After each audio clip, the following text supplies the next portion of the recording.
Hi guys! Nandito naman po tayo sa ating bedtime story. Thank you pala sa nag-subscribe, nag-follow, nag-like, and nag-share ng ating video. And wag niyong kalimutan mag-comment para alam namin nag-engage kayo.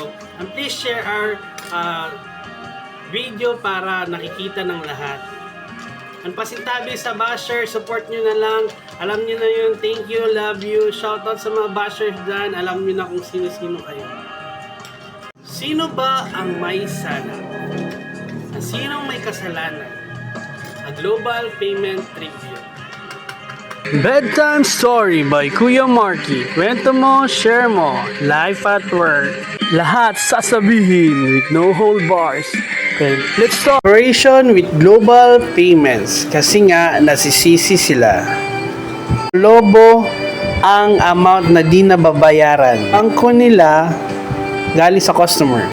Ito sa lahat ng mga may credit card dyan, kayo ang customers.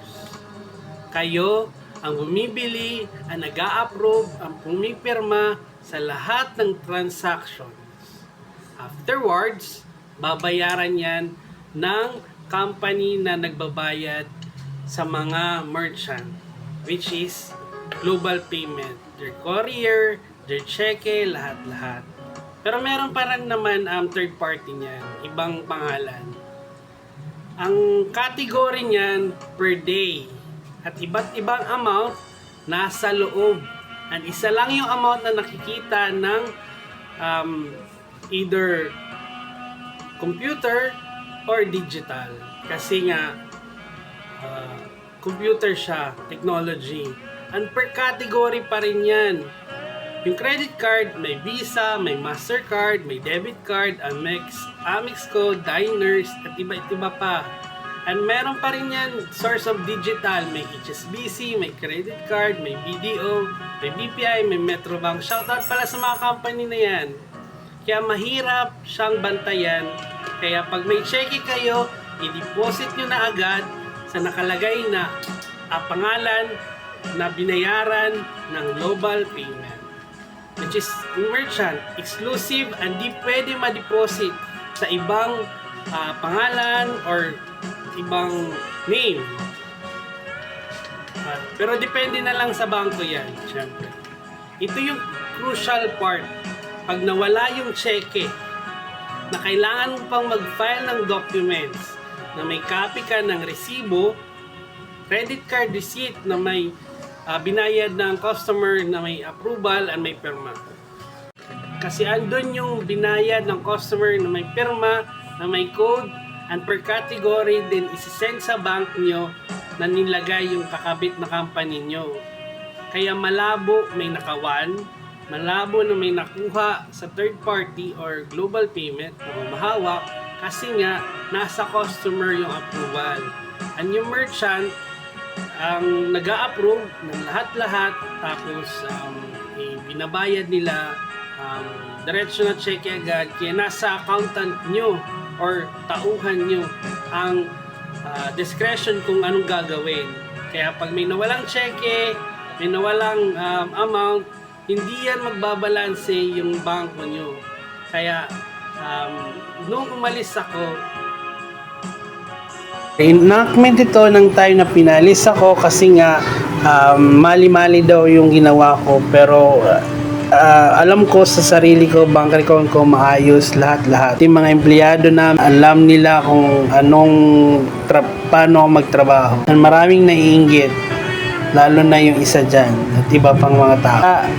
Nung lumobo ang fund na di nababayaran galing sa customer, lalo na mga advances yun, lahat ng mga debit, lahat ng mga cheque galing sa global payment na hindi nila na-account kasi hindi sila nagbabank recon.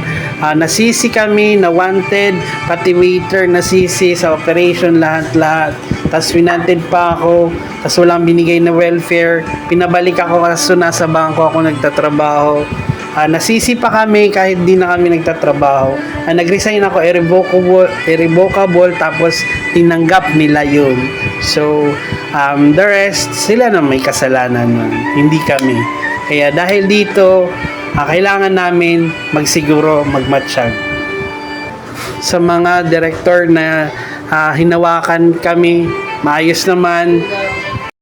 Kaya ganun, kasi pinaalis ako, tapos nag-resignation na lang ako. March 12, 2016, nag-render ako ng resignation na irrevocable kasi nga bago administrasyon ang ayaw sa akin ng administrasyon. Shoutout kay Maribeth Batcho, siya ang boss ko, hindi si Maya. Tapos sinisiraan pa ako sa ibang company. Kaya unwanted pa ako, and dinacklist agad ako kasi nga corporate daw. Kaya mahirap magbida-bida kasi nga naiinggit. Alam nyo naman yun. Kilala nyo ang mga sarili nyo. Shout out kayo dyan. Kay Miss Kay Palomares, kay Miss Jenny Oreta. Kilala nyo na yun. Thank you. Salamat. Ingat kayo. Sa mga waiter, ingat-ingat po kayo. Sa lahat naman ng kasama ko, alam niyo yan. Ingat-ingat kayo. Kasi kawawa din sila. Kailangan lang namin ng welfare. Bedtime Story by Kuya Marky. Kwento mo, share mo. Life at work. Lahat sasabihin with no hold bars. Okay, let's start. Makikita nyo, nag-file ako ng welfare sa kanila, nagsulat.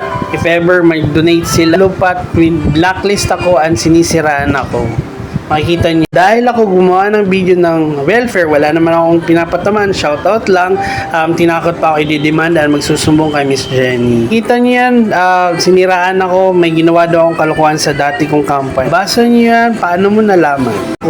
Ako daw sumira ng libro ng Via Mare. Wala akong sinira, shoutout kay Mami Emma, kay Mami Ophelia, kay Diwata, kay Mami Ede. Ako sinisira, Dimano and my peach tree. Basa niyo yan kung ano-anong pinagsasabi, kaya kami na perwisyo, kami pa ni Sisi. So, kailangan lang namin welfare. Sana na-motivate nyo namin kayo, mabigat. Sa topic natin ngayon, kaya alam niyo na kung sino yung may kasalanan, magmatsyag, magsiguro, basura man tingnan, papel pa rin yan, pero may malaking value niyan sa tao or sa company. Kaya, pag mapabayaan, yan ikalulog mo, pero wag sanang i-transfer sa ibang tao para masisi lang and para maghugas kamay, di ba?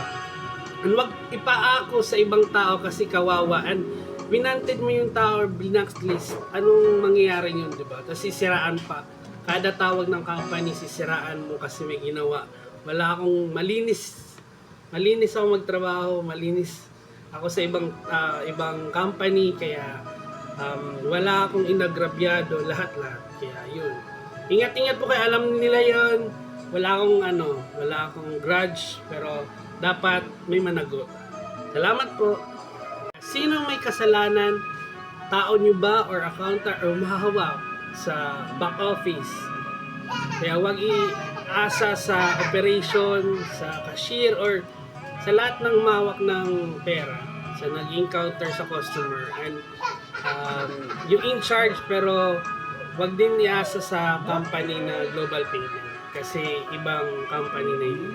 Kawawa din sila. Salamat po. Ingat po kayo sa lahat. Mag-comment kayo, guys. Thank you for watching. Subscribe.